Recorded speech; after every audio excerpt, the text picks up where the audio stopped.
America और Israel के हमले में ईरान के सुप्रीम लीडर खामेनेई की मौत हो गई है। अब दोनों देश एक दूसरे के आमने सामने हैं, लेकिन एक और सवाल जोरों पर है कि खामेनेई की संपत्ति कितनी थी और इस दौलत का वारिस कौन होगा। चलिए बताते हैं।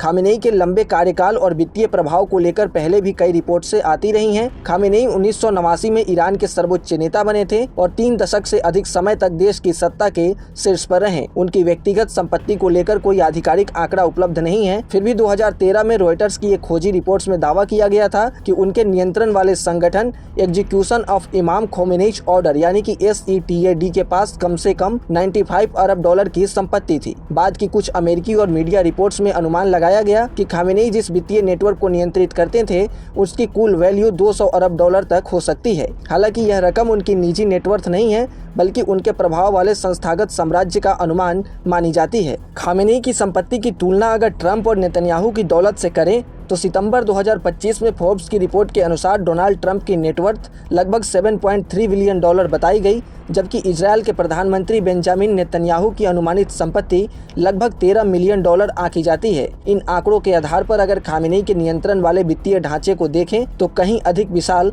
बताया जाता रहा है। उनकी मृत्यु के बाद सबसे बड़ा सवाल उत्तराधिकार को लेकर है।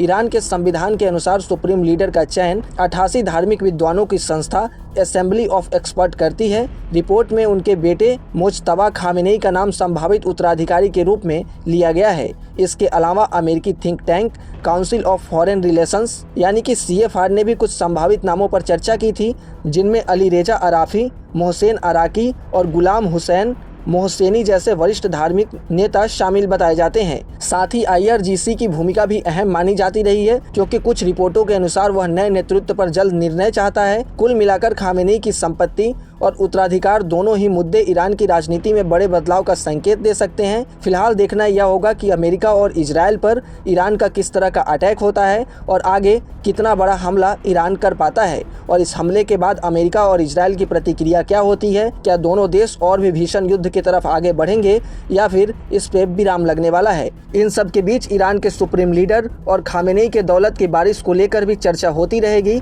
जो भी अपडेट्स आएंगे वो हम आपके सामने रखते रहेंगे। फिलहाल ऐसे ही अपडेट्स और शेयर मार्केट से जुड़ी तमाम जानकारी के लिए आप बने रहें गुड रिटर्न्स डिजिटल के साथ।